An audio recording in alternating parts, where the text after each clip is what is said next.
Asian peers दिखाइएगा जो आज सुबह सुबह कामकाज करना शुरू कर चुके हैं। बिल्कुल ऐसे ही मिला जुला सा रुझान है, कई सारे मार्केट ठंडे पड़ रहे हैं और यूएस में भी ऐसे ही अब ये सब तो बिल्कुल ही छुट्टी के मोड पे चले गए होंगे।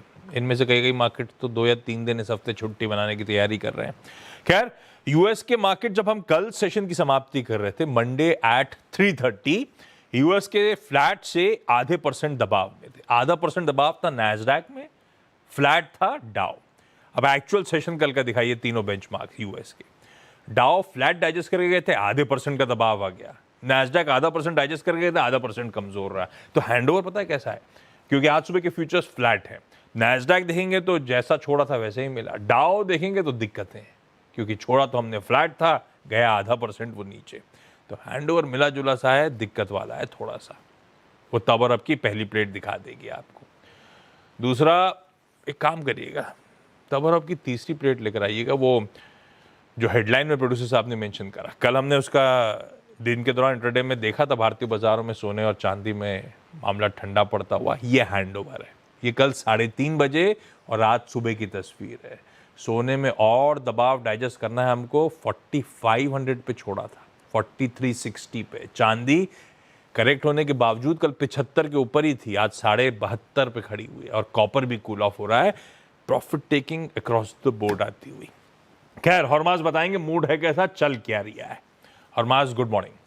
गुड मॉर्निंग आशीष। मुनाफा वसूली का ही मूड चल रहा है, बिकॉज जिस तरह की रिवर्सल हमने कल देखी वो पता चल रहा था कि कम वॉल्यूम्स पर और उसी तरह के ट्रेड्स है। बिकॉज अगर वॉल्यूम्स कम होते हैं तो अगर आप एक तरफा ट्रेड भी अगर करें तो वो एग्जैजरेटेड मूव्स आपको दिखा सकते हैं। और कई सारे दिनों से हम कह रहे थे बाजार में कुछ हो नहीं रहा, तो बोले चलिए आपको थोड़ा काम पे लगा देते हैं। डाउ भी कल 250 गिरकर बंद हुआ। S&P 500, नैस्डैक जिसे आप सैंटा रैली वाला फेज कहते हैं, उस फेज में बाजार गिरावट के साथ बंद हुए कल। तो थोड़ी सी बिग टेक के शेयरों में मुनाफा वसूली देखने मिली। तो नैस्डैक भी कल आधा % गिरकर बंद हुआ। और सोना कल 4, चांदी 7 और प्लेडियम 16% गिरकर बंद हुआ। 16 प्लेडियम में तो आज भी गिरावट जारी है, प्लैटिनम में भी आज गिरावट जारी है सुबह। प्लेडियम का और चांदी का 2020 के बाद का सबसे ख़राब इंट्राडे सेशन था ये कल का सेशन जो था। कल की गिरावट जो देखने मिली थी, प्लैटिनम में भी कल 14% की गिरावट देखने मिली। तो अब $84 का जो पीक था उससे अब गिरकर चांदी वापस $72 पर आ गई है। तो इस तरह का रिवर्सल हमने कल देखा है। आज कीमतों में थोड़ी सी स्थिरता है, लेकिन स्थिरता अगर उतनी भी नहीं, क्योंकि पहले एक वक्त पर तो 3-3.5% ऊपर थे, अब फिर से जाकर के जो है 1% से कम की तेज़ी देखने मिल रही है। अगर प्रेशियस मेटल्स से अगर थोड़ा हम हटे तो जियोपॉलिटिक्स पे फिर से नज़र आनी शुरू हो गई है, क्योंकि कल रूस ने ये दावा किया है कि यूक्रेन ने ड्रोन्स के ज़रिए व्लादिमीर पुतिन के निवास स्थान पर हमला किया, जो कि दूसरे किसी इलाके में उनका एक निवास स्थान है, वहाँ पर नोवोग्रोड रीजन, वहाँ पर हमले किए हैं। और यूक्रेन ने लेकिन इस पूरी बात का खंडन किया है कि हमने इस तरह का कोई हमला नहीं किया। रूस जो है वो सरासर झूठ कह रहा है और इस झूठ के आधार पर वो इस जंग को जारी रखने के लिए वो एक आधार बना रहा है, एक ग्राउंड बना रहा है कि उन्होंने हमारे राष्ट्रपति के ठिकानों पर हमले किए तो हम अब जाकर के जवाबी कार्रवाई करेंगे। और कीव जो उनकी राजधानी है यूक्रेन की, वहाँ के सरकारी ठिकानों पर हमले करने का ये आधार बन सकता है, ये यूक्रेन ने चिंता जताई है। डोनाल्ड ट्रंप ने लेकिन रूस का साथ दिया, ये कहते हुए कि भाई हमला करना एक तरफ है, लेकिन राष्ट्रपति के घर पे हमला करना ये गलत बात है। ये कोई वक्त नहीं है ये सारी चीज़ें करने का, क्योंकि एक तरफ शांति की बातें चल रही है और दूसरी तरफ जो है वो आप इस तरह के हमले कर रहे हैं, ये गलत बात है। और लेकिन व्लादिमीर पुतिन ने जब डोनाल्ड ट्रंप से कल फ़ोन पर बातचीत की तो उन्होंने ये कहा कि रूस जो है अब इस शांति वार्ता में अपना जो पक्ष है उसे थोड़ा सा बदल कर रखेगा, क्योंकि इस तरह के हमले के बाद शांति की वार्ता जारी रहे ये संभव नहीं है। लेकिन उन्होंने डोनाल्ड ट्रंप को ये आश्वासन दिया है कि वही बातचीत जारी रहेगी, लेकिन हमारा स्टांस जो है वो थोड़ा सा चेंज हो जाएगा।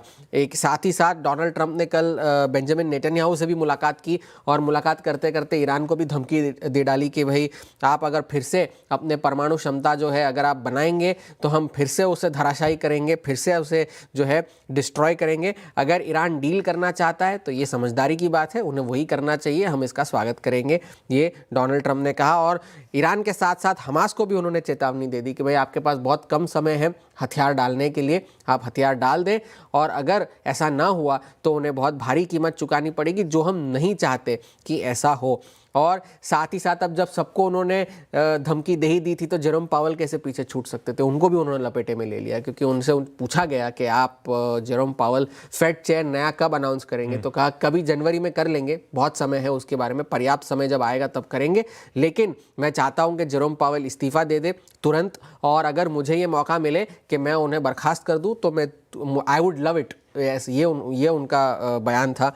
और साथ ही साथ एक बात यह है कि उनका कार्यकाल मई में ख़त्म हो रहा है, लेकिन उनका कार्यकाल ख़त्म होने के बाद वो 2028 तक गवर्नर बने रहेंगे। तो अगर वो इस्तीफा ना दे गवर्नर के पद से, तो वो 2028 तक बने रहेंगे, ताकि ट्रंप को उनका चुना हुआ कोई बोर्ड पे अपॉइंट करने का मौका ना मिले। तो उस वजह, इन सारी चीज़ों की वजह से तेल की कीमतों में कल थोड़ा सा रिबाउंड देखने मिला था। ब्रेंट, WTI सारे 2.5% चढ़कर बंद हुए थे, और लेकिन बावजूद इसके 5वें महीने लगातार ब्रेंट की कीमतों में गिरावट देखने मिल रही है। तो आज कोई ऐसा बड़ा ट्रिगर तो है नहीं, सिर्फ फेड के मिनट्स आने हैं, तो उन सब पे नज़र रखिएगा। वैसे तो बाजार का हैंडओवर थोड़ा सा कमज़ोर है, लेकिन अगर ये जियोपॉलिटिक्स थोड़ी सी जो है अगर और ख़राब हुई, तो तेल की कीमतों पर नज़र रखने की ज़रूरत हो सकती है। हाँ यार, सेंटर रैली का टाइम था, ये तो मामला सब प्रॉफिट टेकिंग की तरफ बढ़ ही चला जा रहा है। खैर ठीक है।